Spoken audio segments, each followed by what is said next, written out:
Oh my, Paul. You know what it is? It's this time, is it not? Pretty remarkable. Very impressive. That's pretty good for a dyslexic.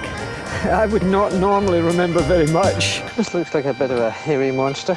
It's a great car. Aerodynamics come in at any speed. Positive directional stability. All in all, the car is very good on the road. Ford, I think, have done such a good job on the Temple.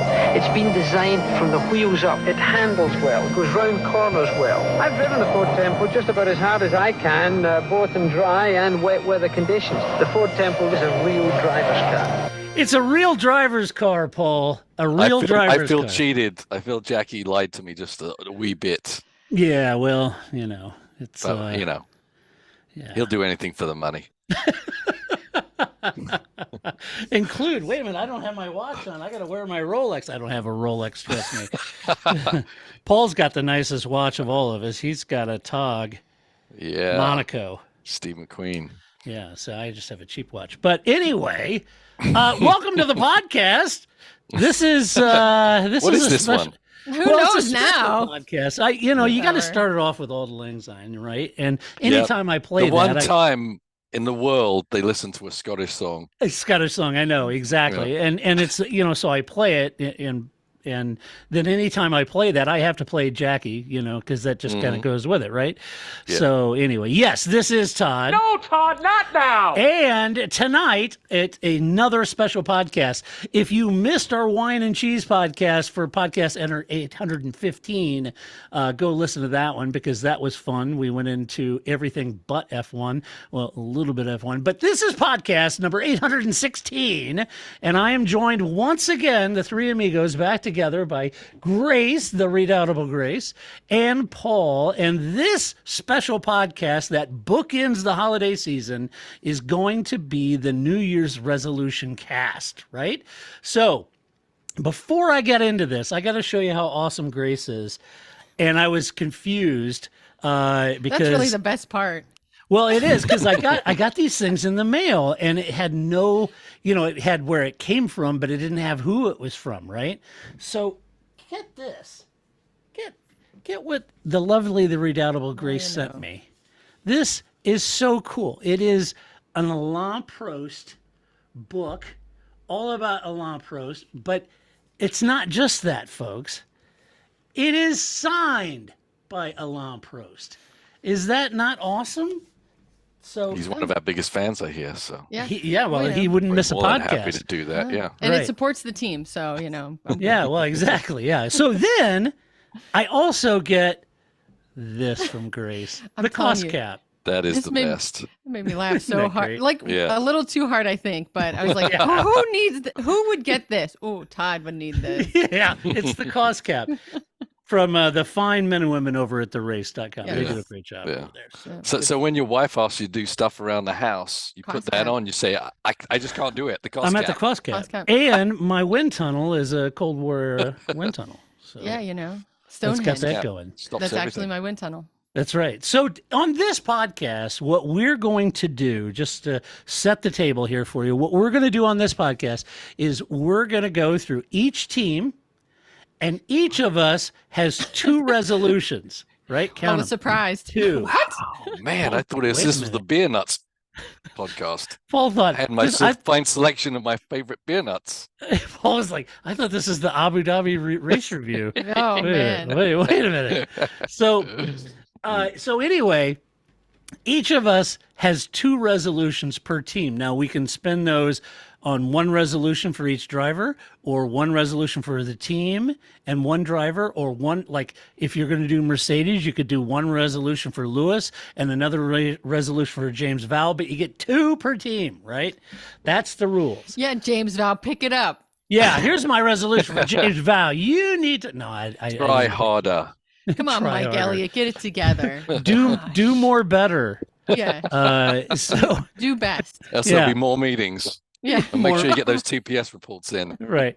Did you get a copy? Yeah. Make sure you get a copy of that memo. Hey, Peter, man. So we're going to do that, and we're going to. I wouldn't say I miss it. We we could just make this like Office Space is what, like a 25-year-old movie. We could just quote I Office know, Space it's for like an hour and a half. It might get the Space best out. ratings Space ever. out. Yeah, right.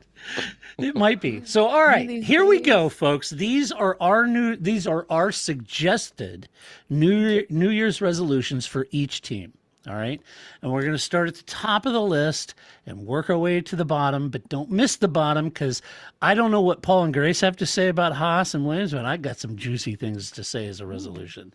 All right. So a little forecasting there. All right, so we're going to start off with Red Bull Racing. Mm-hmm. You know them, you love them, you hate them, whatever it might be. And sorry for listeners, I held up the cost cap thing. All right, Red Bull. Grace, we're going to start with you because I know you have a lot of haterade for Red Bull, and I was very interested to see what you come up with. I try. So am I doing both of my predictions, right? Yeah, Okay. or resolutions. Yeah, that's what I meant. Those whatever beer nuts, whatever. One of these days, this piece of shit threw it out the window. So I actually tried. I played this one pretty straight, I think. So my first one is, I mean, I think an honest, resolution for them. All Red Bull has left is a driver 1-2 and the constructors championship. I think if they can manage that in 2023, I think to me that's the legit checklist item that they got left for them, right? So that would be, I think if I was if I was Christian Horner, that would be my resolution. So I played that one straight. And then I think the other one, which is why I played a little less straight, which was Christian Horner, you need to decide, are you going to be the bad guy or are you going to be the victim?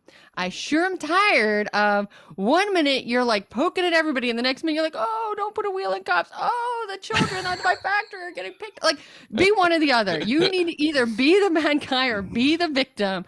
I'm not saying that you shouldn't race people hard. I'm not saying you shouldn't, be unapologetic. That's fine. But I just think you can't be both. You just seem like that guy that's just like a person that picks on you. And when you pick back on them, they're like, what are you going to be like that? You started it. You're the one that started picking on me first. So then I'm just finishing it. So that's it. Christian Horner, decide. Right. Do you want to be? I mean, how can a guy that married Ginger Spice be the victim anyway?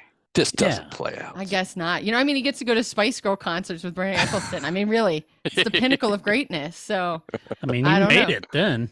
But I just, just be unapologetically bad. I think that's the character Christian Horner enjoys playing. I think you should just stick with it. Leave the victim for Toto. I don't know. Toto doesn't make a very good victim. No, by he the doesn't way. either. But Just let it go. FYI. I Not don't buying it. No, he's Really, not the think best it'd at victimology. I don't think you'd be very good as a team principal playing just victim. But Yeah, just be the true. bad guy. All right, Pick that. Paul, Red Bull, what do you got? All right. For Red Bull, I have firm up this lineup and make both those drivers happy because the Red Bull feeder is severely weak now. They've kind of, there wasn't enough place for a lot of their very talented drivers to go, and they've kind of start dispersing. Albon, Gasly, who's your next best Red Bull driver for the Red Bull ride? Ricciardo. Yuki? I don't think so. Not So- Yuki. So they're basically, I think, the ladder system has been impeccable over for decades at this point, but it's severely weakened right now. And so they either need to shore that up, but that's going to take a while. So they need to make sure that Sergio is extremely happy in his position because else they'll be hunting around for a lesser driver. Yeah. So, and I don't have a resolution for Max. I mean, what do you make a resolution for Max to do? Just not do anything different, Right. But for Sergio, he needs to be a bit more prickly, right? He's and I think he's getting that way after going through a couple of deals there with the team. He was more than palatable, with everything in the beginning, but he needs to be a bit more prickly and at least put his foot in the door if he can never put it on the table, right? Yeah. At least get a position in that team and firm it up where your stance is, where you are, and therefore maybe perhaps if you do that, you can do that runner-up position in the drivers' championship, as Grace was pointing out. Yeah, good point. And if you're gonna party, make sure you party on the same floor that the door is. Don't be partying on the third floor of a boat. Bad idea, man. The steps are very steep. With someone who's Party- not your wife. Well, you know what? I leave that. That's between Checo and his wife. I'm just saying, as even if you were a single person, party on the same level that the door is. Right. All right. Let's see. My resolutions for Red Bull. Number one, the team needs to avoid controversy, either cost cap or on track. I mean, stop chumming the waters for the sharks to feed on. You know, it causes distraction, pressure, and focus the team doesn't need. And they would do well just to do that and avoid the whole controversy. Just go in, be a racing team, and get it done. My second resolution is a little tied to that, but there is, on the surface anyway, a business as usual vibe out of Red Bull. But as we all know, you know, with the death of Dietrich Mateschitz, there has to be some evolutionary moves internally with their expenses, their direction, or Red Bull and their engine program, Red Bull's interest in the kind of money they're spending on that program. There's a new CEO. I think Red Bull may have a lot going on in the background that none of us are privy to. And they need to get their PR and marketing efforts solidified about their brand and their presence in the press and their relationship with the press and the narrative around their drivers, their engines, Red Bull's focus for the next season, and really the next 5 years. So I think they actually, in my mind, they've got a lot of work to do, and they're probably working around some maybe, you know, I'm not saying they're difficult or challenging, but maybe some tense internal conversations about the next 5 years, their engine program, when you've had people, you know, there to, you know, with Porsche, or now I read an article that maybe Ford is interested, those kind of things. So I think there's a lot. Oh, I got dogs in here with me. Oh, great. They beat down the... Hey, woo! That was bizarre. Hey, sorry about that. For you listeners at home or on the podcast, I have 2 Australian Shepherds, and when they want in, they're coming in the office, and so they came barging in, and it was puppy wars. This time it's for real. Yeah, and they're too big to just interrupt 2 come like in, my 1 cats go do. out. Right.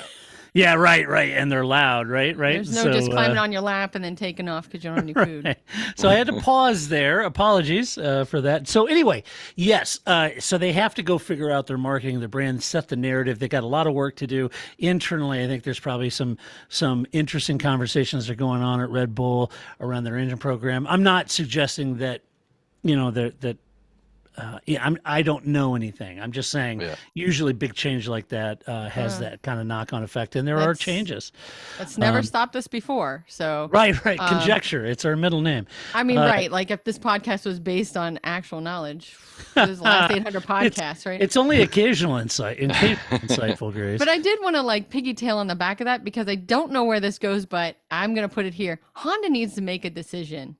Are you in? Are you out? Are you sticking with? What are you doing? Honda, well, make a decision. They applied to, technically, the application they made would allow them to have a full works team in 2026.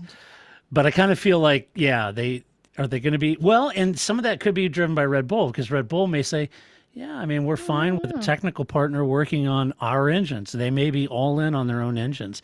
You know, if I'm Christian Horner, I don't want to be held hostage by an engine supply again. No, sure they not. went through with Renault, right? But as you said, things are going to change, and what they had was not an open checkbook, but you know, this is what we're going to do. And already there's changes in Red Bull and Motorsports. I can't remember exactly what it was, but one motorsports program already shut down. There was a Red Bull process, and that it's just as you say, it's going to change. Yeah, and things are going to be more.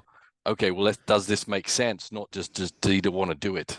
Yeah. Right. Does it make sense for the whole of the company? And that's how things change rapidly, actually. Sometimes. Yep. All right. Next up, we're going to jump to. Shall we do Ferrari? Why not? No! We'll do Ferrari. Grace, hit me with your 2 resolutions for Ferrari. Okay, you didn't want Paul to go first? Paul, hit me with your 2 resolutions for I don't know. Ferrari. You all made fun of me last time. We're gonna do we're just gonna take turns. I How's am that? always going to go last. Good. No Okay. one's going to start shouting, and everyone's going to be calm. No one will get hurt. Shouting No, is my love but- language. It's fine.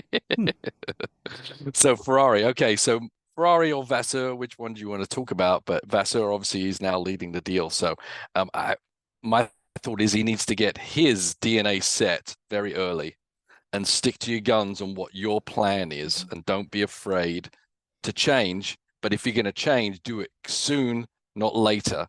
You know, don't be afraid to change based, we'll upset these people. Because if you're coming in and you're putting your name on the line to change Ferrari, you cannot do it in half measures. So if you're going to do it, you do it the whole way. And so there may be a lot of changes instantly, and that's probably correct that he wants to do. And as I said, just don't, obviously there's a lot of issues last year with Bernardo, not really calling his team out on mistakes they make. Oh no, we've got the right team, and that can't be done, right? You can't just keep going with that process. People make mistakes, then they need to be held accountable, and changes need to be made to not necessarily fire people, but put people in the right position who can do the job the best. So he's really got to lay down the law pretty quickly and guide the team exactly how he wants it, for good or for bad. But that's the only way he's gonna do it. And overall, the team, Ferrari, including Carlos, including Charles, is you've got to lessen the mistakes. There's a lot of points on the table that Ferrari and both those drivers left and let Red Bull basically run away with the season by internally making mistakes, not by Red Bull dominance. So they've really got to look at themselves every single race and minimize those mistakes. Yeah, really good points. Grace, what did you have? Yeah, they need to go back and watch that game tape. Absolutely. Right, get it together. I think my first one was, stop inventing and get some strategy already, right? Get it together, figure out what you're doing. Stop being so Ferrari. And I agree with you 100%, Paul, right? I think that everybody's touting Fred Vasseur as he's the guy that can do this. And I think if you, at the end of the season, are going to be fired because you brought everything to this, right? Like, be fired for who you want this team to be. And I hope that Ferrari can just be less Ferrari, less corporate. Let Fred do what he wants to do, handle it the way he wants to handle it. Give him the freedom to be the coach that he needs to be to this team, which is what everybody's talked him up to being. And, just get it together. I don't know. Ferrari just seems to be, this is some foreshadowing, right? Like, so last year when we kind of did this and we talked about how Alpine is never like fully sent. In some ways, there's a lot of parallels between Ferrari and Alpine. It's just like Alpine is the Ferrari of the mid pack, or Ferrari is the Alpine of the top three. But there's some similarities there, and I just think it's unbelievable that Ferrari still rolls this way. So hopefully, again, just like a Washington football team, not that I'm their fan, but just like the Washington football team fans, it's the preseason. So we're going to be all hopeful that Ferrari gets it together, and maybe they'll make it through more than a couple races, getting Todd points for his fantasy team. Yeah. Before he gives up halfway through the season, it's too late. Right. It's like, I didn't start making changes until summer break. It was too late, man. So that's it. Those are my resolutions. Good. Yeah, I had very similar to you and Paul. I said that they've got my first resolution, they've got a massive job ahead of them with Fred. They can't afford a ramp up period for Fred and for things to gel, in my mind. They've made a huge decision to jettison Mattia, and having a rebuilding season, that's not in the cards. They can't afford that. They have to do even better than they did in 2022, despite having, once again, all of that disruption. Ferrari went through that, had a lot of disruption with the, sacking all the head guys, and they've burnt through 3 or 4 team bosses, and now they're doing it again. They can't, this team, and certainly Carlos and Charles, they can't wait around another 5 years for Fred's vision to manifest itself. So I think that's one thing. They've got to realize that Fred has to hit the ground running, and that team, apart from Fred, has to do what they know needs to be done, and not wait for Fred to Ross Braun it, if you will. Number 2, I like Charles a lot, but to Paul's point, he may want to look at his unforced errors and his racecraft a bit Mm-hmm. to iron out his program, much like, and to be fair, much like Max had to do. Max had to do some navel gazing and really iron out those unforced errors he was making in order to achieve what he has. And I think most of the great drivers have. I think he, well, I think it's his racecraft. I think in order to execute, if the car is there, I think he'll have to really iron those out. I think he was trying to make something out of last year's car, which really had no interest in being a champion, a championship car. So, you know, Yeah. if he has one in 23, he'll need to bring his A game against Carlos, against Red Bull, against Mercedes. He's got to bring that A game. And I think for Charles, he's almost there, to your point, Paul. There's just those unforced errors, and I'm not quite sure if that was him trying too hard in a recalcitrant car in 2022, or if they're just still lingering racecraft issues. Yeah, it's interesting because his mistakes are made solo. Unlike, when you see Vettel make his mistakes as soon as the car got next to him, he just threw his hands in the wheel and stuffed it in the barrier. Yeah, but, or even Max was ping-ponging off people. Yeah, but Charles doesn't do that. He does it under pressure when he's really putting out there on his own, Yeah, you're right. So it's a little different from those guys, which is, I said, it's just something to think about, which is something probably easier to fix than racecraft mistakes, honestly. Yeah, true. Great point. Let's see. Now we get down to Mercedes. Get down. Let's see. That's I you started first. with You first. Paul. No, I'm going with Grace first. I go last all the time. Okay. Oh, okay. That's fine. Mop up the glory. No, I'm not That's mopping right. up the glory. It's because he already wrote 40 resolutions for each team, so he can just pick from the ones, right, that we haven't I already picked the ones stolen. you haven't stolen. Yeah. Right. Yeah. Right. It's a classic move. That's right. So Mercedes, my first one, I think they really need to focus on the inter-team competition, and that Lewis needs to focus on beating George, and George needs to focus on beating Lewis. So just stick it. The two of you just need to focus on each other, not crash into each other per Steve Matchett, but focus on beating each other. And then for my second one, what I really want is I want Mercedes to be better for many reasons, but mostly because the Christian Horner show without Toto Wolff, I've had enough of it. One season of just Christian Horner without the balance of Toto Wolff, I can't take it anymore. I need the Christian and Toto show, not just the Christian show. And I'm really hoping that there's going to be a special guest star by Fred Vasseur.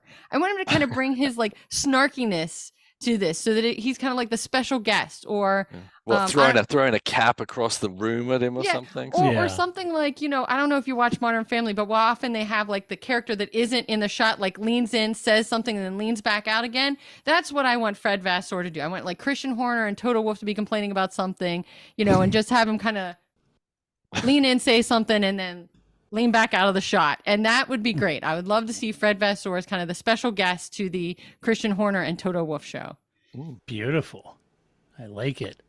The snarky Fred Vasseur. That's right. That's right. I mean, he has this kind of dry humor to him. I think that would be a great combination here. He's gonna be a star. Yeah, Paul. Okay, I'm telling them not to panic. I mean, a lot. Think of how many years they had complete dominance, and 8. It's over that many years Not to bad. have a blip in the radar and not bring out the best car and not dominate, is understandable, I would say, especially with all the personnel stealing that all the rest of the teams did from Merck over those years to try and steal some of, their ideology and their how they went about their business, and learn from the people they were plucking out of the team and up in their pay. So yeah, right. And they've kind of gone through that period at this point, I think. Probably people more doing it to Red Bull, but don't panic. Just keep doing the same processes and execute as you do, and they've fixed their problem for the most part. Over the year was pretty impressive. So they've learned from their mistakes. That next car's got to be compounded from all those mistakes. So, and the other one is for George. Keep up the intensity of the competition, kind of like what Grace was saying, try and beat your teammate, but also remember Lewis is not going to go down lightly. Lewis, you beat him this year. Definitely don't be complacent, because Lewis is not going to like that one little bit in in his makeup allows him to accept that very easily. And so I think George needs to up his game intensity. We know it's an intense game being a teammate to Lewis, and Lewis is going to come back, full swing. It's interesting as we go through these, how similar each of ours, kind of, pointing to the same sort of elements within the teams. Mercedes right up front. I think you'd have to be foolish to bet against Mercedes regaining its strength. I'm not saying they will, but you'd be silly to bet against that. They have to take everything they learned the hard way in 22 and apply it to their 23 car, which I'm sure they will, in order to give Lewis and George a title-winning chassis engine combination. And there's a part of me that thinks they will, despite having several key members poached, as Paul mentioned, over the last couple of seasons. I kind of feel like, going by their development pieces that they brought the latter half of last year, seemed to actually start paying pretty good dividends and in performance. Now, some of it was track flattered, but still, they seem to be making the right gains. And I think what caught them off guard is Mercedes unboxed a car at the beginning of last year that was wrong, right? And not a lot of teams have done that. If you think of when Mercedes started, they bought Braun, and then it was really just kind of developing that car into, oh, my camera is wigging out again. Isn't that nice? Todd Headroom. Yeah, you gotta see the amazing luck I have with cameras is unbelievable. So anyway, maybe you're actually Magneto or something. I might right? be. I might be. But they developed that car over time into a championship winning car with regulation changes, etc. So I think from that perspective, that's been their trajectory, but this was out of the box wrong. And I think it caught them off guard. So I think they'll have to figure that out. I think the second one is, the second resolution is to piggybacking on what you said, Paul.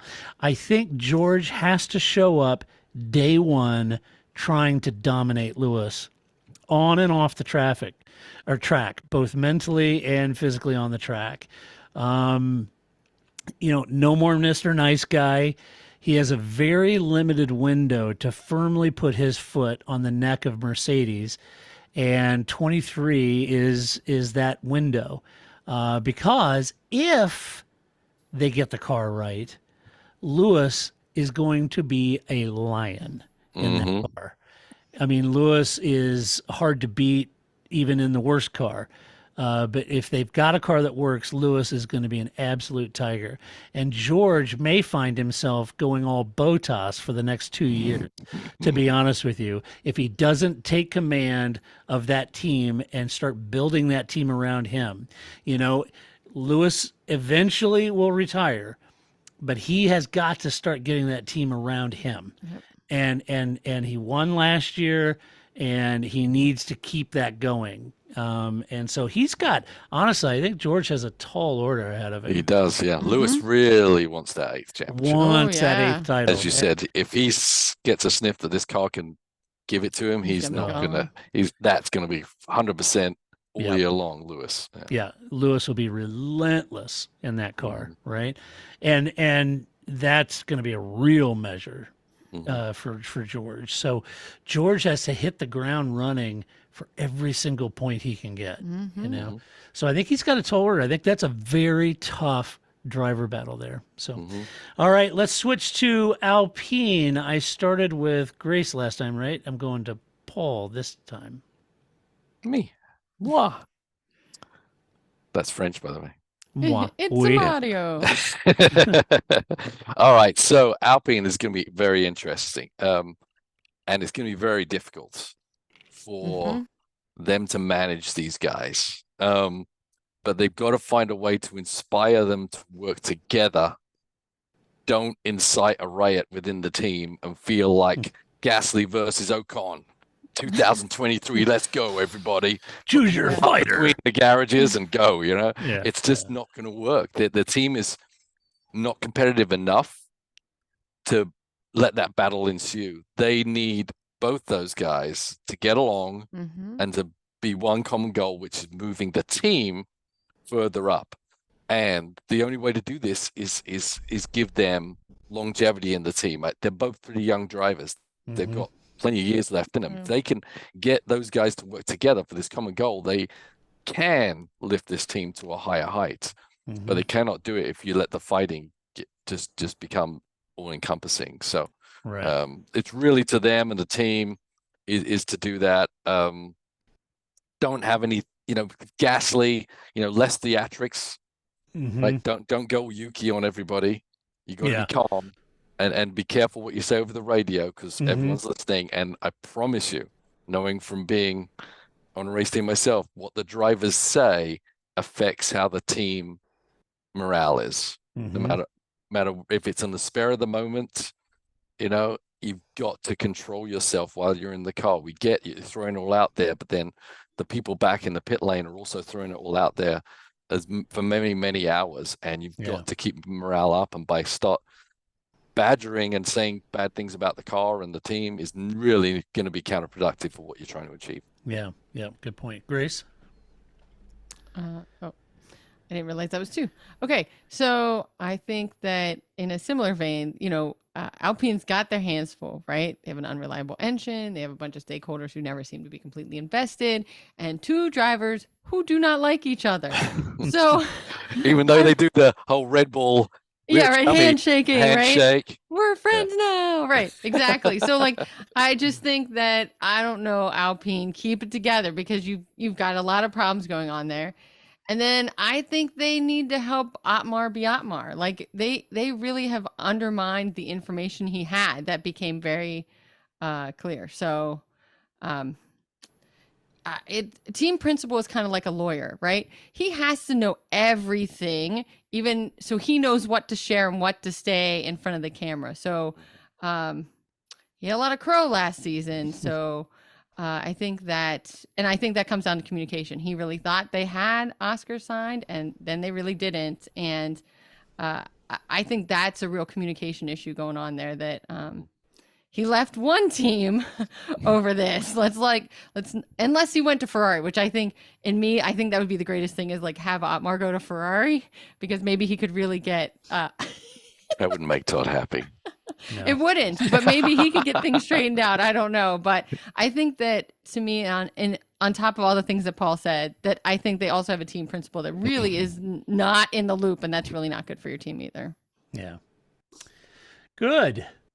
Let's see. My first resolution, a little bit like what you were talking about, Paul. Pierre can't get dragged into a fish lapping contest with Esteban. He has one shot to take this team over from Fernando. Who likes fish slapping quite a lot, does Well, Esteban? who doesn't? Yeah, Esteban's a notorious fish slapper. He's got one shot to take this team over from Fernando and make his mark on F1. Yep. And Esteban will do everything he can to stop him, even if that's to the team's detriment. Because we've seen it from Esteban. He has to. Yeah. We saw it at Alpine. We saw it at Force India. Remember? Yeah. Esteban is just, there's no. It's all about Esteban. We know who he is, right? Yeah. So Pierre cannot get dragged into that. And I'm not taking anything away from Esteban. Maybe Esteban puts him in the weeds and Esteban's the clear leader. But if Pierre has any machinations of really being a French driver at a French team and building that team around him, he's going to have to avoid the Esteban tomfoolery. The second resolution, the team needs serious leadership right now.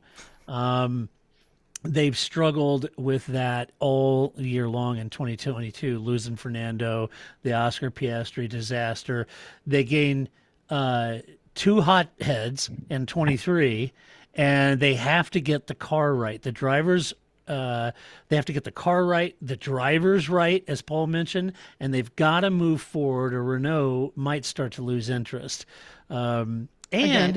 With the whole Mattia Binotto thing, Ferrari could be hobbled a little bit with their team boss change. And this is the time for Alpine to actually get ahead of them and take the fight for the top 3 position. You know, this would be an opportunity for them to do that. I'm not saying they will, but you know, there's a lot of changeover at Ferrari, and this would be the opportunity for Alpine to really capitalize.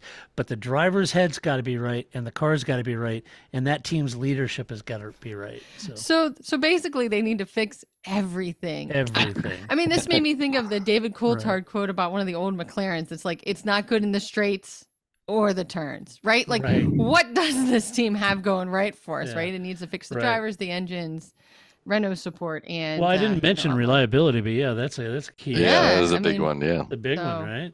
You know, I don't think they got anything going forward, but I agree. I think this could be a prime opportunity for them to make it into the front 3 instead of the best of the rest. Yeah. Luckily, they found that the fix for their engine is that fuel pump from the Chauveau from 1973. Who knew it was there the whole time? I thought you were going with the gauntlet from the Marvel movies, right? Like that they really just got all 6 gems, and that's how they're really going to beat everybody. That's good. Grace, your team, McLaren. True. All right. So McLaren, I don't know this is much of a resolution, but this is the year of Lando. Lando, if you are going to have a year, this is your year to have it, right? So he has to get a race win. He has to show that he's number 1. You know, everybody rates, you know, Oscar very highly. You know, he's just got to get it going. So I think it's the year of Lando. Get it together and perform. I also think that on the other side of that is Piastri is going to do everything he can to make it not the year of Lando. So, I mean, I guess it's similar to what we were kind of talking about with Lewis and George, that, you know, Lando is very motivated to do well, and Oscar's going to do everything to make sure that he doesn't do well. But he's not really a rookie. I think that's the thing, right? He's not really coming in as a rookie. He's not really going to play the whole, I'm a number 2, I'm a rookie. You know, so they could be great, right? They could be the next, you know, Lando and Carlos, or Charles, you know, and Carlos, or they could just be, you know, Ocon and Pierre Gasly, right? So I think that them trying to find cohesion as drivers is important. And, you know, Lando, this is your chance to be number 1, to bring this team behind you, because you're there for a while. You know, you've got a couple years there, so you've got to make this work for you. Well, it's pretty funny actually what you were saying. Todd, that ours are very similar. Mine nearly identical to yours, quite honestly. So with McLaren, you know, I put keep calm and focus on Lando. Put your efforts on Lando, and for Lando, I'm saying you are the chosen one. So now's the time to show it. So literally nearly identical to what you were saying there, Grace, that Lando, this is his chance, that he's number 1. He's not, then, you know, Ricciardo's not trying to figure out if he's better or not than Ricciardo. That's not the goal. Is for Lando to be hugely successful this year. And that's what he needs to do. And McLaren needs to give him a car. They've made it a little difficult by a little personnel change in the background, but that can't be diminished right now. It's an evolution of a car that could potentially win, you know, if they get all their dots and T's crossed.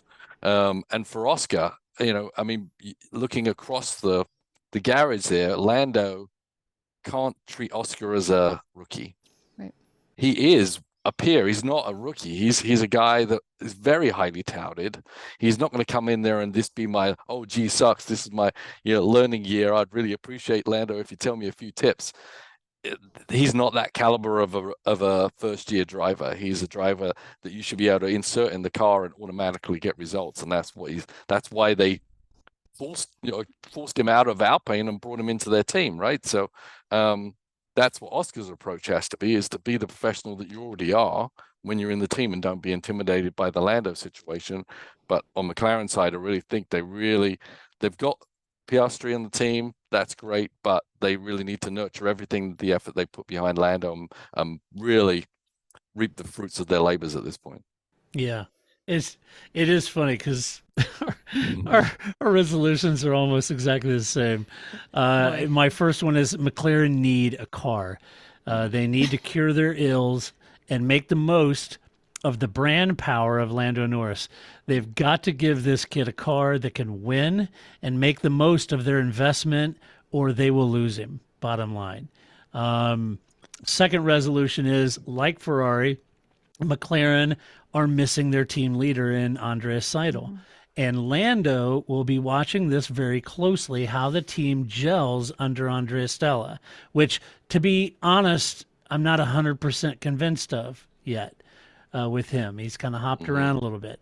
And Yep. if it looks like another 2022, he may jump to a different team. But if he wants to be the leader of a team built around him, he'll need to do everything he can to make the Stella appointment work smoothly and successfully. What I mean is, if he wants to be a team leader, now is the chance to take the team by the collar and make it work for him. You know, it's another big step for him in that maturity level, Paul. We talked about it last year when Dan came on and he realized he couldn't be the little Twitch geek kid anymore. He had to step his game up. And we all commented like, wow, this is a wiser, more mature Lando. This would be another step because he's got a brand new boss who's unproven in that role, and he could actually go in and become the leader of that team, you know, if he applies himself. So no, I mean, that's absolutely true. As you say, the Twitch years need to be behind him. But problem with Lando is that that's his brand. People fell in love with him, right? Where he got a lot of fans and everything. But yes, that level needs to be raised. He needs to be a mature race car driver and less of a, goof off. which he's progressing to, and maybe some fans will regret that. Regret the professionalism turn of Lando Norris, but it's definitely something he has to do. Well, if he wants to win championships. There's like 7 people that work a quadrant. I think it'll be all right. He can find some balance there. So I think in the end it's it's going to be an interesting year for McLaren. That's for and sure. I wonder how nervous Zach Brown is. You know, I mean, Seidel could really just start funneling off his staff, right? And a la Red Bull, right? I think it'll be a lot of Audi German pride and staffing their own team. I kind of get that impression. Let's see. Let's move to Alfa Romeo. We are on Paul. Alfa Romeo. Yeah. I had them way down on the Is list. that a team? By the constructors. Where are they? I got them under Sauber because are they out? They're not Alfa Romeo for long. No, it's going to be Sauber, Audi. Yeah, so it's going to be Audi, and that transition when Alfa give up completely, the engine's got to change everything. It's going to be an interesting transition from the Alfa secondary Ferrari team to an Audi team. So for Valtteri, I've got this is your chance to speaking of Audi, show your skills, be very involved, and literally, as you like to put your foot on the table, but became an intrinsic part of the team. So when Audi come in, there's not a question of, well, do we just get some new drivers? We get some other guy, put the effort in both on and off the track, in between the races, to literally be someone they just can't think of getting rid of, because the opportunity when Audi come along is going to be massive. And he's young enough to be able to stick around for that, right? But he's really, you can't just be the driver that shows up and drives around and, it's the Alfa Romeo and sometimes it blows up and it doesn't. And I have a few good races. He really needs to be the poster driver of that team. For his own future, right? And that's the Alfa Romeo team is, as I said, it's really tough, that transition, because Alfa Ferrari are not going to be putting in the same effort to support that team anymore. They've basically got to start their whole infrastructure of being Audi already while they're running with Ferrari engines. So they've really got to build up that team to be ready for Audi when it comes along. So that's something I would talk to them about, which is difficult when the funds are coming from elsewhere and you've got to make it work. You just can't tread water for 2 years either. So tough place. Yeah, it is. And if I'm Ferrari, I'd be a little nervous about having my engines over there with a bunch of Audi people, climbing all over it for the next 2 years. You know. So, Grace, what do you got? We just left this engine here, You take a look at Why is it cut completely in half? Right. Why is everyone measuring stuff? Right? It's very odd. I've never seen the engine like that before. So, I think we bemoan every year how the car launches are not car launches anymore. And now the teams are finally just calling them livery launches. Like, we're not even pretending anymore that we're going to see the car at all before the first race. So, As much as I kind of hate this whole livery launch idea, I really want to see the car, but fine, whatever. I do think that Alpha, this is your moment to have the best livery launch possible. You have hands down the best logo out there. I want to see the biggest snake eating the biggest man possible in your car. In fact, I think they should make it so that the dragon's like this and the driver sits here, so it's like the dragon is eating the driver. Like, you have so many opportunities with this livery to just let it slide as a livery launch. Make it big. Use what you got as Alfa Romeo, because after this comes like the most boring logo of 80% of the Olympics. So make it big. You're a dragon eating a man. That's your logo. I expect a good livery launch out of you because, don't we all love the 4th, 5th Olympics, which is what's coming next. So I expect some big things from your livery launch. If it doesn't work, just show Valtteri's butt. Well, and so then that's my next, I think that again, this isn't really a resolution, but I do think they should continue with what is one of the most fashionable drivers in Zhou and one of the most naked drivers in Bottas, right? Like, one guy wears all the clothes and is really fashionable, and the other guy just wears a bucket hat. I think this has been great for their social presence, and I think that side of it, just keep doing what you're doing. I think I really love this Bottas. I think ever since, again, his naked sauna trip and Drive to Survive last year, he's just sort of gone with it. Yeah. And I think he's a naturalist. There you go. I mean, just keep doing it. I enjoy, much like I, liked Mattia Bonato as being the happy Ferrari, right? Like, be Valtteri Bottas. If you don't want to wear clothes, don't wear clothes. Go be out there. And I like that Zhou Guanyu just is super fashionable, like Lewis. And so I think keep wearing the crazy stuff. It's good for us. Cool. Let's see. I had. I'm guessing you don't have more naked photos of Valtteri Bottas. No, I don't. I do. Hold on. Wait, I have that one. Wait a minute. No, I think I've got that. My screensaver. How do I? Oh no, it's a naked picture of Joe.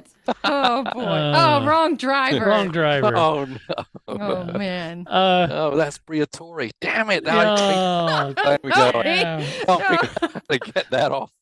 It's Briatore and Mancini. No, we're all thinking of that. I still have that seared in my head. Forever. Forever. It's terrible. Let's see. Number one resolution. This is a team in transition, so I think Andreas Seidel has a very tough job. He has to pick a new team boss, and I'm absolutely convinced he's taking that very seriously, obviously. But who will he pick? That's going to be the big question as a team boss. Audi will have a very strong opinion about who he picks, of course, right? Alan McNish. Yeah, right. I'm serious. Yeah, you could do Alan. He knows what he knows what side the bread is buttered on. Yeah. So I think that's going to be an interesting thing. They announced Andres is going to that team, but not who the new team boss is. So watch that space. That'll be an important role. Yeah. Number two is Joe and Valtteri have to put their heads down and show that they deserve a spot at Audi/Sauber long term. The reality is there may be some German drivers coming soon, so they have to really put the car in positions it may not deserve if they want to stay in that team. And I liked your point, Paul, a lot about Valtteri really fully engaging even beyond that driver role, but into that team and development, and show that he's the kind of driver that's going to help Audi come in and make that transition and then help them develop forward. So I like that. I think that's a great, be like Homer Simpson with hair. Pretty much. Yeah. And look, if Audi's okay with him doing it nude, then just do it nude, Valtteri. It's whatever you want to do. Whatever it takes, man. Whatever it takes to win. I guess so. Let's see. It'll make him lighter.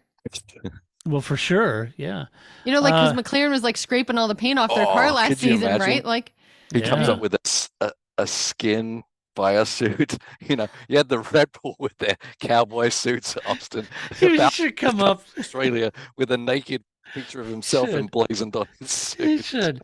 So he's walking down in the Nomex, has his butt on the back of it. Oh my gosh, that'll send the piercing and pants crowd apoplectic. That'll be great. That would be great. Good.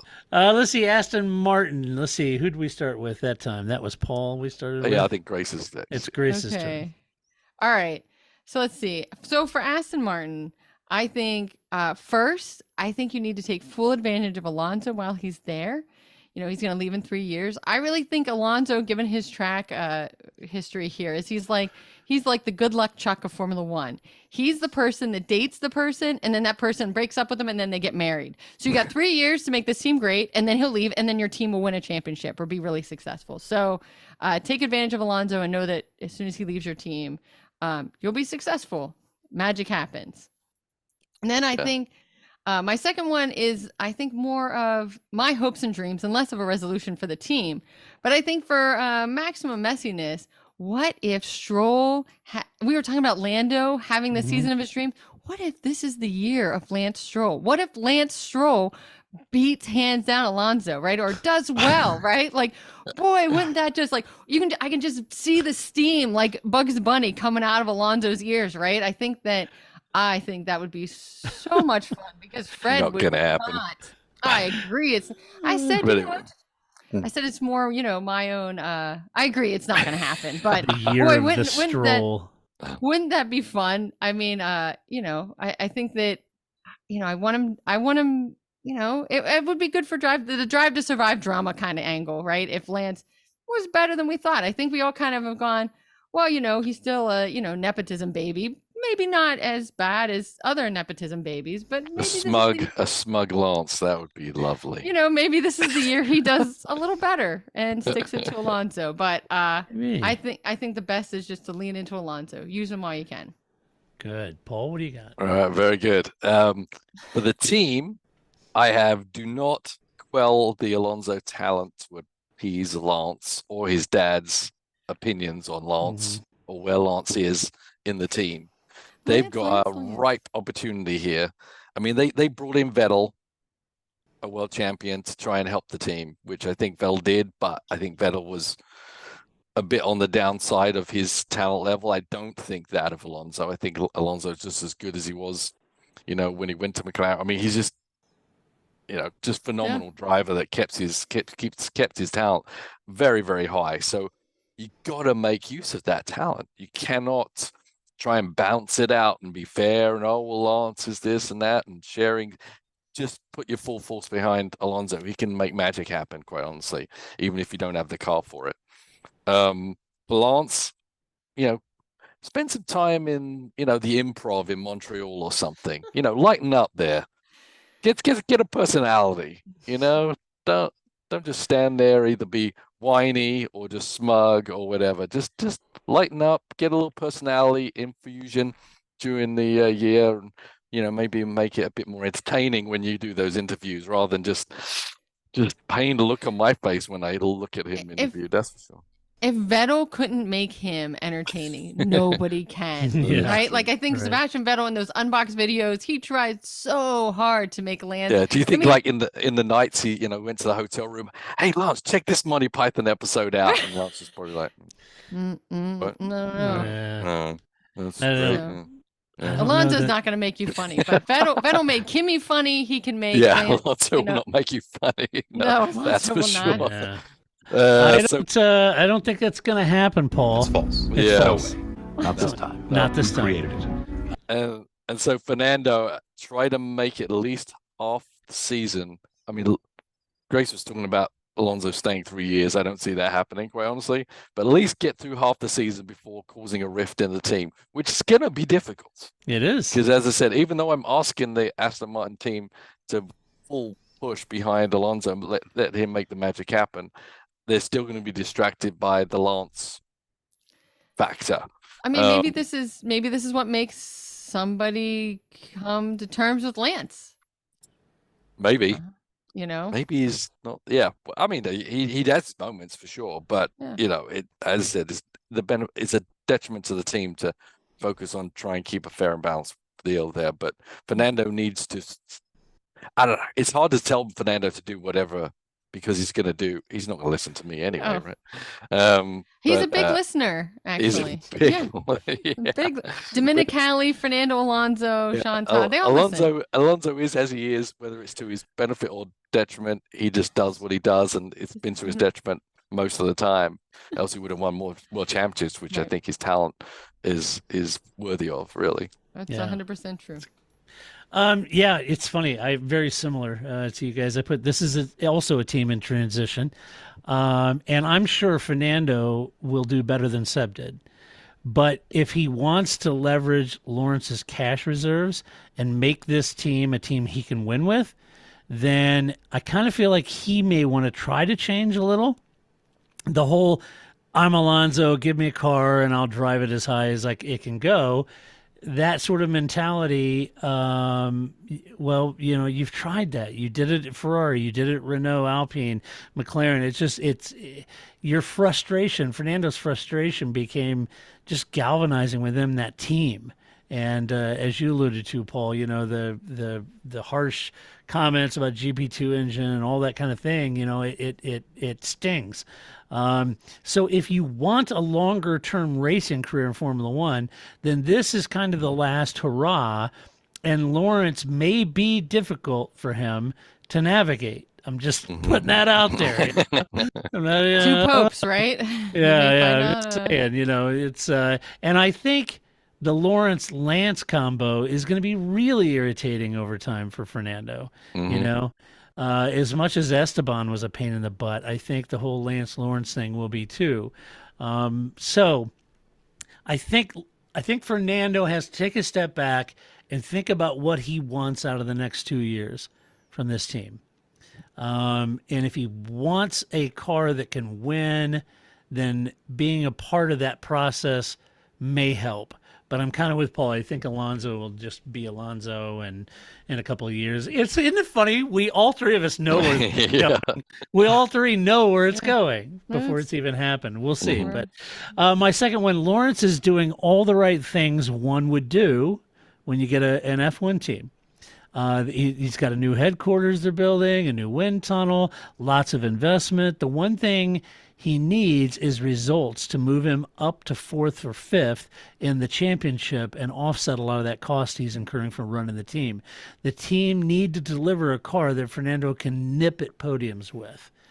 And I feel like that should be kind of their goal, to at least nip at that, kind of where McLaren was, that 4th, 5th sort of area, and the occasional possible podium with some attrition, who knows. Yeah. But they've got to do that. And I think Lawrence is, spending a lot of money on this, so that's good. But, they got a lot of work to do here. I feel like they've inherited the curse of Force India, right? Like, always you're just teetering on that, like there's just one. Can we get you over? The difference is right? they have financial resources. Force India never did, right? Right. So then BJ was too busy, ripping everybody else off. Hiding in India. suitcases, running from right? the law. So like, what is that? Whatever that one thing is that's going to just get you over that. They have to be close, because again, Force India always felt really close to just like, you're like 9/10 of the way there. So they have it, and they have Nick Fry. I mean, really, what's holding you back, right? Well, no, never mind. Okay, Silence. let's talk about Haas F1, shall we? The magic button. Did we start with you that time, Paul? I think we did. Yes, I think we're going to start with Grace and Haas F1. Grace, go. Oh, all right. So for Haas, I think it's all just one, but it is spend money, get better. Haas needs to spend some money. They need to do development all season, not get to race 4 and go, that's it. That's all the more development we're going to do, right? Pay big, play big. It's Formula One. Get the CNC music factory going already. Put some money into this team and be competitive with Alfa Romeo. I just think that I'm tired of this. Like, I guess we kind of talk about like drivers having a rookie season. This isn't your rookie season anymore, Haas. Pay some money, get better, do better, right? Move forward, be more better, do more better. Cool. Was that 2, Grace? Well, but we're at Haas, maybe we only have 1. I don't know. I my second was to be competitive with Alpha. So but that's really, it's all about, I think if they just could, it was really they really were like at race 7, we're like, well, we're done with development. What? Yeah. Why'd you even say that out loud? First of all, just pretend like you're still doing development. What do we know? We know. We got something coming, man. Oh, just wait keep for buying it. those Haas t-shirts. We got some stuff going on. Right. What do we know? So, but to say out loud so early in the season, like, and that's all the more development we're doing. That's not good. Yeah. Spend some money. I got similar things. Is you got nowhere to hide. Stop being the little engine that could potentially, right? You got to ship up or ship out of Formula One. at this point. You can't just keep developing ready for next year and really come out with something and not come out with anything. And yeah, finances are a big part of that, right, Grace? I mean, you just can't keep trying to get somewhere with half the budget of what actually takes to get there and hope that you'll sneak something in. What's the point in being there if you're just trying to sneak something in anyway? If you really want to be a Formula One team, you want to be a force, you got to spend the money, you got to push forward. Is being in the land of the old timers the way to do it with Nico and Kevin? I'm not sure. You know, I don't. I like those guys as drivers, and I say to them, you know, live it up while you can, while you're still in Formula One, enjoy it. But I'm just not sure this is a lineup that is going to take Haas up to the next level, which isn't the highest level, just up to a level rather than the bottom level, right? So they got to spend money. I think those guys are more than capable, obviously, very good drivers, but they need something, a little magic in this team rather than just kind of trudge along. So yes, they need to pull it up, spend some money. I would have picked a different driver to get in there and really just fire under the team, you know, because that helps. You get someone in there that everyone's like, oh my God, how did they get him? This is the next Senna. This is the next Prost. This is the next whatever. But bringing Nico in didn't really get anyone too excited, right? No. So he will do a great job. I'm sure he will. And I think both him and Kevin will probably eventually get over their lick my balls comment, you know, but I don't know. That's the greatest interaction they've ever had. I mean, I think that was just a one-off. Maybe the only one. I don't know, but I think unlike Ocon and Gasly, they really don't have a beef with each other. That was just a great moment that just happened to be captured for all of us to enjoy. It's a great sporting moment. It was indeed. So I have two. This first one's not going to go over well. Oh. With who? Grace or me or the cats? Well, probably a lot of the fans of Drive to Survive, I would imagine. Okay. Number one, the team need to change things up. And to start off with, they need a new team boss. Sorry. Oh, Gunther. Yeah. Sorry, guys. The new sponsor, they need a new sponsor, new team boss, and they need a new influx of capital. They're running on the Williams black ink policy, which is just do enough to pay for the operation, keep the lights on, and to be an F1. And I got to be honest with you, Paul alluded to it. That's tedious at best. Yeah. I mean, that's a lot of headache to keep these people just kind of working, you know? And I think they've got to change things up. Number two, my recommendation is to look at packaging the team for sale.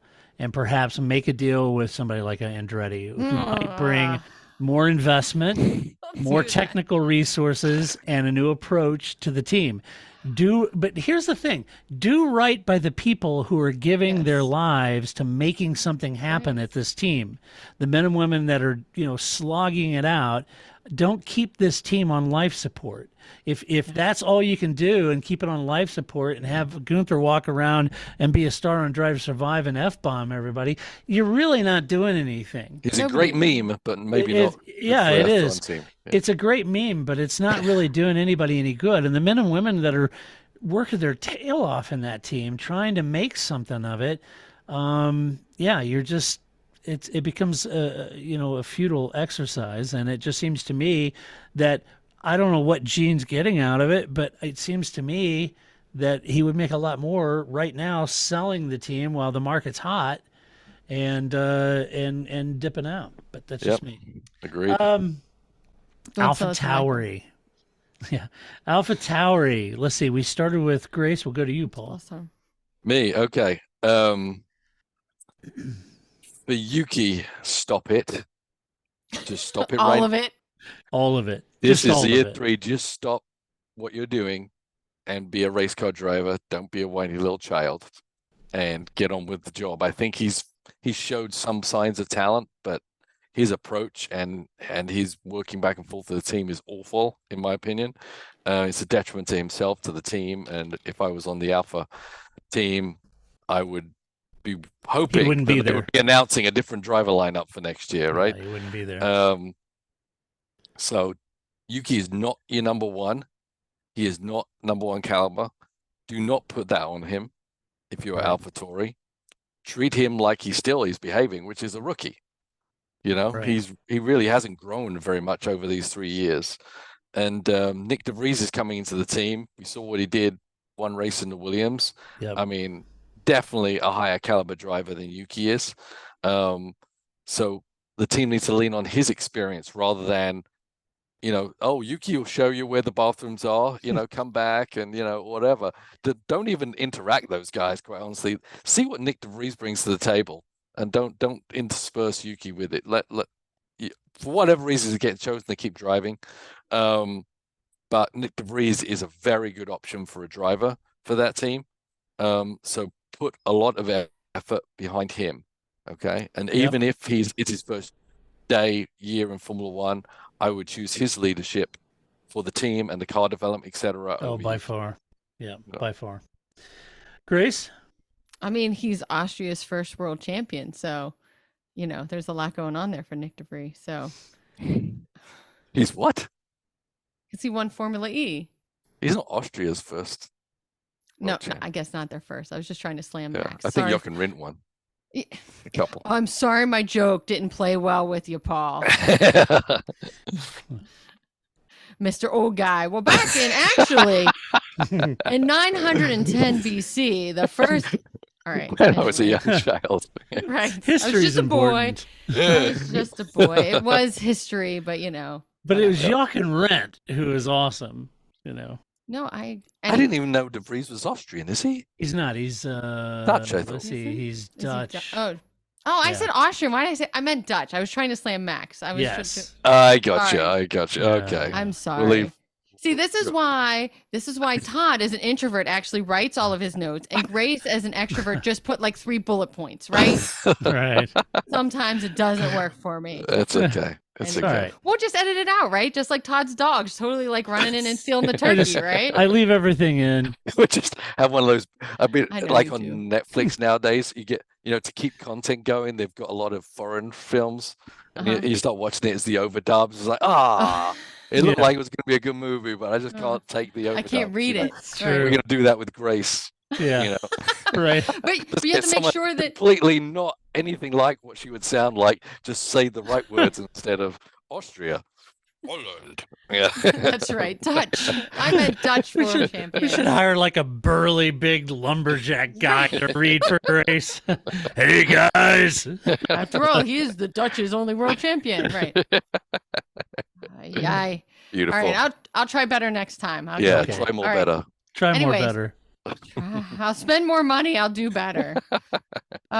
So I think that oh gosh, where was I at here? So I think first Yuki, yeah, all right. Like, what are you doing? What is Yuki doing? What is the team doing? Figure it out, right? Like, I as a fan love the Yuki Gasly show. Much like I just love Carlando, but I want results, right? Like, you can be cute, but you have to do well on the track first, right? You have to be successful, you have to be winning, you have to be helping the team, and then you can be cute and funny and jolly, right? Kind of like we were talking about Lando. I think that if you aren't putting it out on the track, then you don't get to be cute and funny and have all these clips together. I need you to be focused and serious. And Yuki doesn't seem to have the desire to do it, which is what I think is the most interesting. Like, I don't like to go to the gym, but I'm also not a Formula One driver, right? Like, that is a component, big component of what you're doing. It's sort of like, oh, I hate doing all the media stuff. Well, unless you're Max Verstappen, you have to do all the media stuff, right? Or unless you're, Kimi Räikkönen and nobody wants you doing the media stuff, right? But that's rare. You have to do that. That's part of your job. So I don't know, either the team or Yuki, they got to figure out what's going on there. And then, I do think that they should have an inner competition to see which is the best of the shortest guys on the track, since now I think AlphaTauri has the 2 shortest drivers on the field instead of, Ocon being the tallest. Anyway. So I got one more thing on AlphaTauri that just kind of popped in my mind is we were talking about Red Bull and how now the support from the Red Bull finances is going to change. Mm-hmm. They kind of need to do something. They can't just exist They to cannot. be a driver funnel team. That's right. They, as much as we're talking about that Haas should sell the team, and it is a ripe market for someone to come in and buy a team and be involved in, as popular as F1 has become. AlphaTauri have to justify themselves a little bit harder than they ever had done now. Else they could be sold to the highest bidder, and the Red Bull, That'll be it. consulate or whatever you want to call it, say, hey, we just made, $200 million off of just selling our secondary team that was just there to help other drivers get better. We'll just pick the drivers from the other teams when they're up and ready, Yeah, It's funny you mentioned that, Paul, because I'll get to that in a moment. Oh, okay. It's wonderful. Thinking alike. First resolution. This is an interesting situation for Nick, and there's a possibility that this could lead to a seat at Red Bull when Sergio moves on. So he would do well to make the absolute most of this seat and put Yuki in the weeds and make Yuki basically irrelevant to what's going on in that team, and really take it by the scruff of the neck and, do it, you deliver as much as you possibly can, because this could very naturally lead to teaming with Max in a year or two, because as Paul mentioned at the lead, this is not a strong program like it was in the past, and Nick has an opportunity to maybe get to the main show at Red Bull if he plays this right. So he's got to do that. My second one is I'll be curious what Red Bull decides with their racing investment, and if AlphaTauri might be an opportunity either for a tie-up with a manufacturer as a test bed for any sort of potential tie-up with Red Bull in the future, right? So if they were going to do something all in with Honda, all in with Ford, all in with Porsche, whatever, they might do it here first and, get its sea legs before doing it with Red Bull. Or, to Paul's point, I think if the team might look at somebody like Andretti or another investor as a potential sale opportunity. And I think they should keep those options open, because you don't know what Red Bull is deciding internally.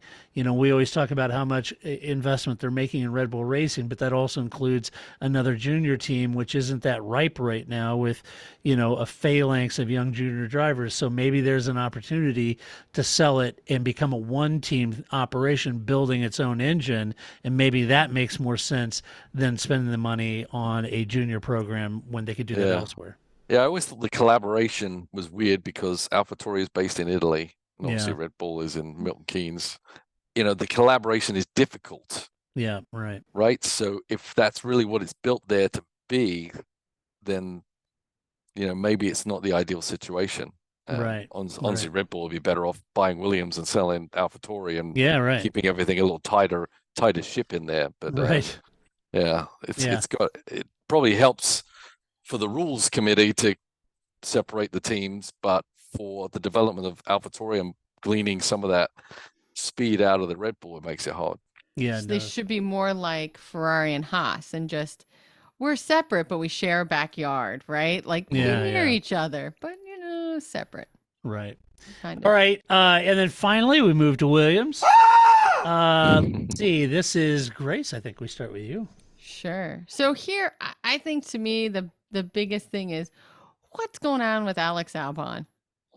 I don't know if that's a resolution for Alex. What do you mean, like how many cats does he actually have now? Or? I think they have like 10 cats now, but no, I just mean like Albon seems to be just like out there.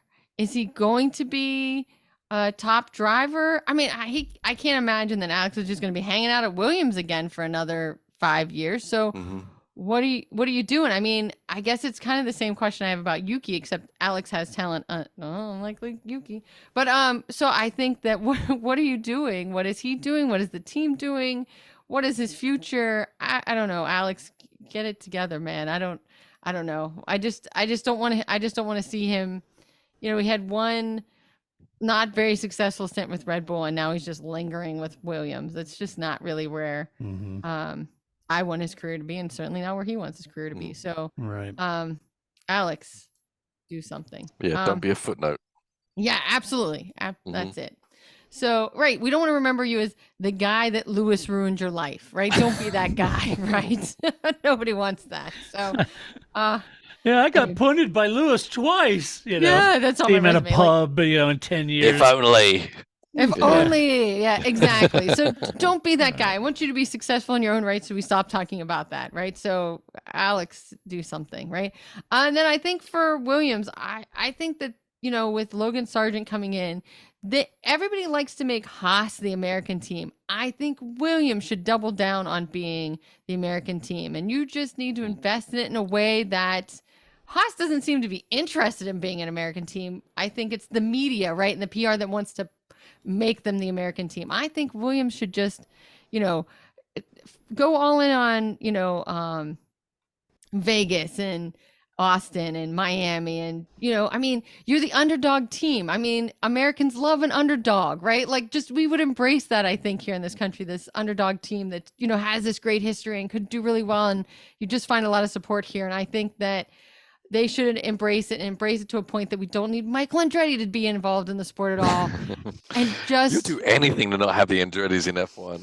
No, just Michael. Any of the other ones are fine. I don't have no beef Me and with Todd should anybody have else. conspired before this podcast and brought up Andretti with every team. Yeah, we should How have. can we? That would have been great. How I picked soon? Vasseur. Michael Andretti was free. Yeah. So I was thinking, we were talking about Alonso and how long before he blows his lid, right? And dogs the team, because when you do the fantasy, there's always those random 3 questions or whatever they ask you, who's going to finish 7th? How high were Pierre Gasly? When will Alonso blow his lid? That would be one of those great, was this the race that Alonso's going to dog the team? That would be great. So it's kind of the same, how many times can we mention Andretti before Grace just throws her camera on the floor and walks out of him? Everybody drink. Right. How mad can we make Grace by the end of this podcast? But I do think that would be a great angle for Williams to just embrace that. And of course they need to find a team principal. That seemed like number one, but Yeah, kind of important. right, that guy. Michael Andretti. Come on, find somebody to run your team as number one. But I really want Alex to be more successful, and I think they should lean into being America's team. Cool. Paul? Very nice. Okay. I can say to Williams, they'd better have something to show for coasting in 2022. Just like Haas, we're going to stop development. Williams were along those lines, but you cannot do those things and come out with a car very similar to the one you had the previous year that didn't bring anything. I know Grace, it was like Albon, do something. I actually think he did a very good job in a very bad car. And he's, as we've always said, it's like show flourishes of brilliance on the occasion the car can actually perform. And I think he did that. But it would be very easy for Albon to disappear into just another F1 driver that didn't win a Grand Prix, right? Yeah. For Logan, it's like you need to nurture your relationship with Albon because Albon's a nice guy. He's not going to be Alonso. He's actually going to be welcoming and actually show you where the right bathrooms are. You won't get Ocon'd. No. You won't get Ocon'd, right? Albon is going to be helpful, so make the most of that. I'm not, I'm not sure about the talent of Logan Sargent, and as we've talked about before, is that going to make America go crazy because there's an American driver in there? No one in America actually knows who Logan Sargent is, so he's got the chance to maybe push that a little bit, maybe make it a bit bigger. I didn't know who he was. So. Later, because Drive to Survive won't be out for this year when he's driving for another 2 years. So we'll see if the popularity is still going then. But he needs to utilize everything that Albon will give to him, and I think Albon will be more than generous to do that. And Albon's job is to try and motivate that evolution of the car. Who else is there leading the team? We don't even know who owns this team for the most part right now. They don't have a team leader. They've got a new American driver. They've got they're a little lost, and so he's got to, like we were talking about Bottas, he's got to come in there and say, okay, we're going to meet on Monday at 8 and we're going to talk about this crap, rather than, well, when's our first test day? He's got to be a bit more involved in the team because his career depends on it. Yeah, I agree, Paul.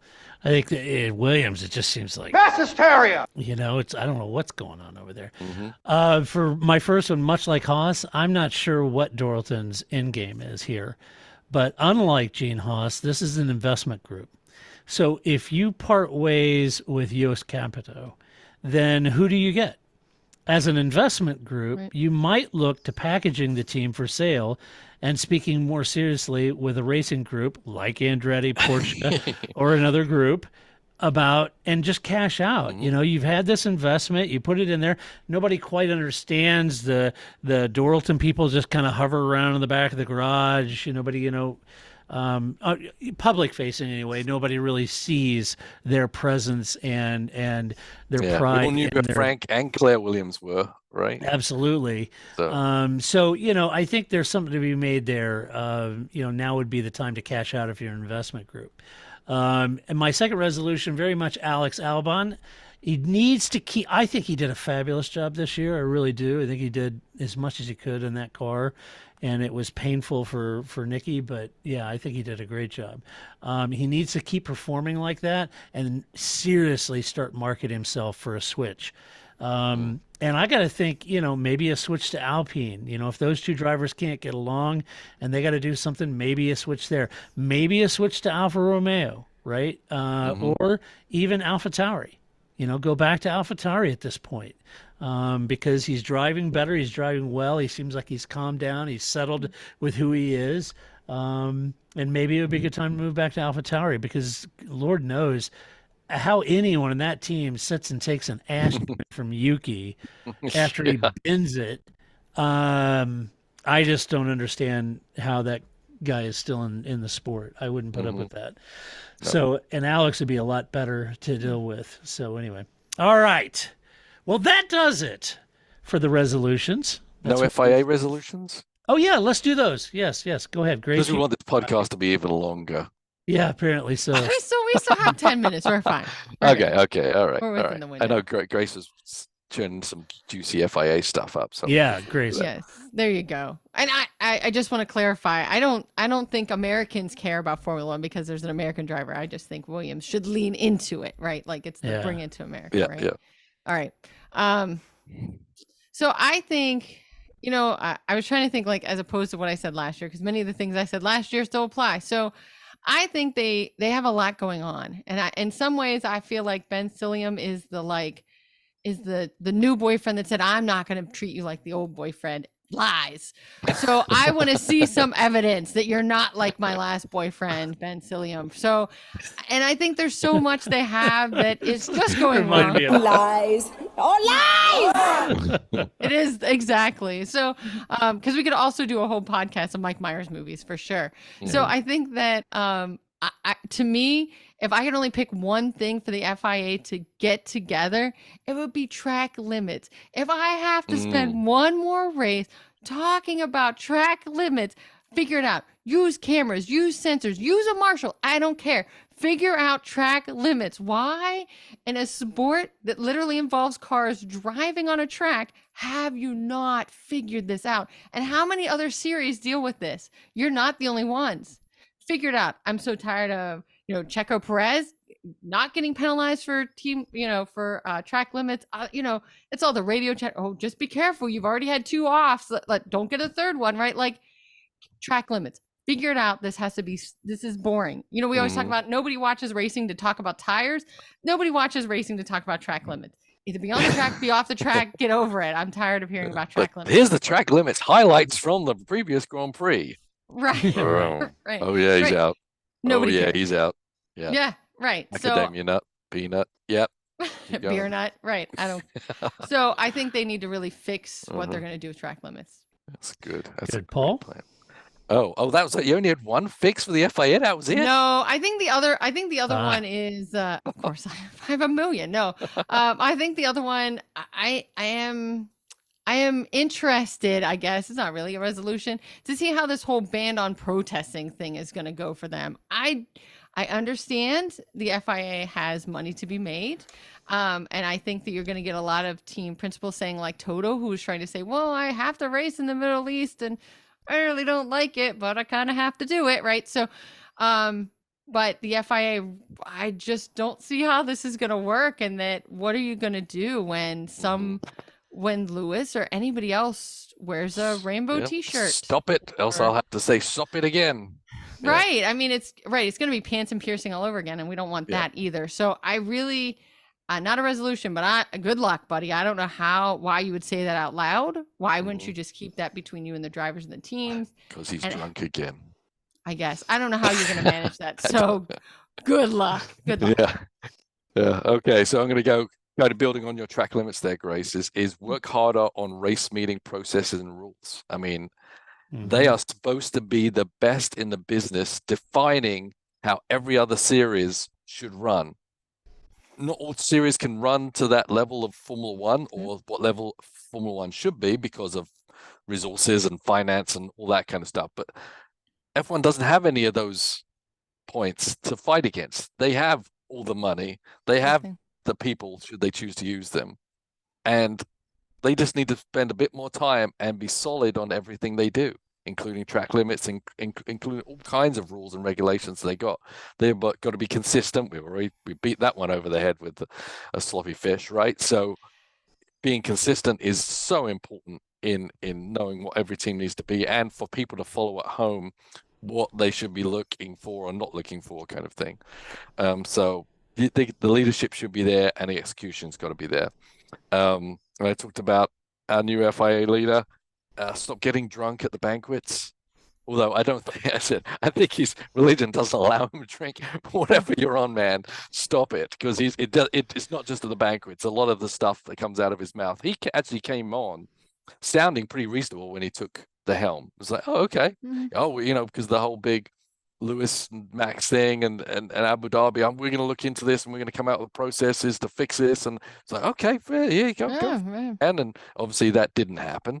So don't be a wordsmith, and bring up something with substance and actually execute it. The guy, everything he says now, I kind of dismiss in a way, right? Right. It's like, is he really going to do this, or is he really going to do it that way, or does he really have a committee? I mean, what was the latest thing? They're going to put a committee together to see if anyone else is interested in being a Formula One team in Formula One. It's like, really? Right. You guys haven't been doing this like since 1970. Yeah. I'm sorry, that is not a new activation to try and find more teams to come into Formula One. That's a consistent thing, and to blow that out there just seems naive and idiotic to me. And there's no way that they run the operation in that, so working in the government, right? You have a new administration that comes in every 48 years, but you always have people that consistently work across administrations at a high level, right? Because you can't just up and down, change everything. This is going to be different with every administration. That has to be the same way at the FIA, that you have high level people who run across Jean Todt and Ben Silliam. It's not just like, well, I don't know. That's how Jean wanted it. I don't know what we're doing now, right? You can't run any organization that way when you're going to have on a regular basis, a new leadership come in. You have to have people. So you're right. Like, why did you just decide today? Oh, this is important. That's always important. And you should always have had a group of people that have been on top of that, figuring out how you're going to bring teams in.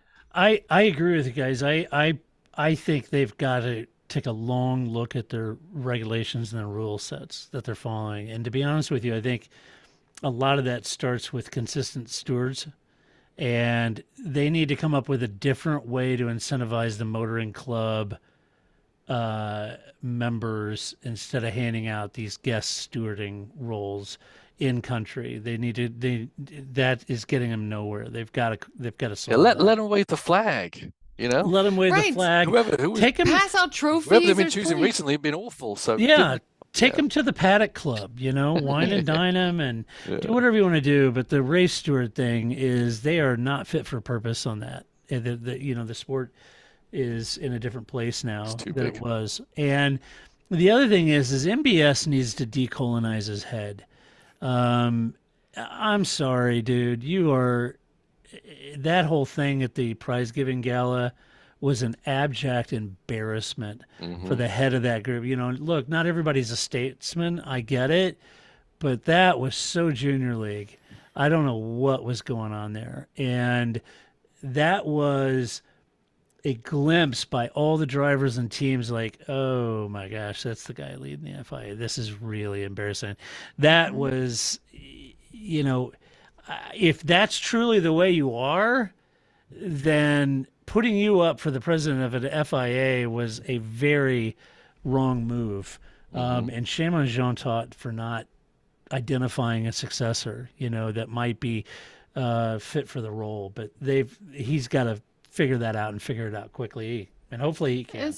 Especially if you wanted, as someone who just told a failed joke. But anyway, if you want to be funny, which I enjoy doing, say that to Christian as the trophy people are walking you off the stage. Right. That's when you say to Christian off mic, "Hey, we didn't even take that out of your cost cap," right? That would have been fine. You still would have got the job at Christian Horner and still look like a decent professional individual, right? Like, I think just don't try to be funny. Maybe that should be his take home. Don't try to be funny. And I think the FIA should also make it a absolute requirement that Toto Wolff shows up to all prize giving galas that Mercedes is involved in. I just. I don't know. I think Christian Horner's like, oh, now I understand why Toto doesn't come. Yeah, well, I don't blame Christian. I think this is what I got to work with. No, I don't. Come on, man. Yeah. It's the old thing, Grace. Never work with kids, pets, or MBS. I guess. It's like crazy. Yeah. So I had one more, which was fix DRS. Abolish it would be my goal. Yes, I agree. DRS it's too powerful. It's not powerful enough. It's this, it's that. Let's have 4, let's have 5, let's have 10. Oh, we got to reduce the zone. We got to make the zone. DRS is a band-aid. Just do away with it. Either I think you either need to do it or don't. I mean, I want them to not do it. But I think similar to the Christian Horner, be a victim or be the bad guy. You can't be both. That's the same thing. Either keep it or don't keep it. But this is like, we're going to get rid of it. Well, maybe not. Like, then you're not getting rid of it, right? You're either going to be a good boyfriend or not, right? There isn't this middle gray area that they want to seem to exist in. So get rid of it. All right. Well, that does it for this podcast. I hope you've enjoyed our resolutions. Let us know what your resolutions are in the comment section of the post of this podcast and or on social media. Let us know what you think the resolutions for some of these teams would be. Maybe, you felt like Red Bull, we missed a big resolution for Adrian Newey. So let us know what that should be. Go build boats already. Yeah, right. Go join Michael Andretti in an effort somewhere. So anyway, let us know what you think. There is no love on this show. No love at all. Gosh. And huge thank you this past year for our Patreon supporters. We could not and would not do this podcast without you. We've been incredibly grateful for your support and all of the effort you do. And a big thank you to my co-hosts Paul and Grace this past year for elbowing out the time. Paul, I know it's pretty difficult with your schedule and racing, and you're such a dear friend to always elbow that time out for us and come on and share your insight, and we're grateful for it. And Grace, you don't quite maybe always have this hectic schedule on race weekends as Paul, but you've been doing it a long time and elbowing out the room, and I'm grateful for it, and thank you for doing that. And Paul, if you just bring the rest of the bottle with you, then you don't run out. Oh, I have the rest of the bottle. Oh, see, you already finished I it. still want to pump the cork. I didn't want to sing like I'm it's New Year and everything. Got to have a resolution. Whatever. Don't drink the whole bottle during the show. They watch this show. They know full well exactly what we bring to it. I'm much more on the Yuki Tsunoda side than the Lewis Hamilton side. So we'll be back next week to cover whatever news there is. Now the year has started. We look forward to covering 2023 with all of you and sharing our insight, and hopefully we'll be sharing a little success from the Heart of Racing team directly from the paddock with Paul. Let's hope so. Let's hope we have some success and insight from that as well. So anyway, until next week, this is Todd, a.k.a. Negative Camber, saying so long. That's it, man. Game over, man. It's game over.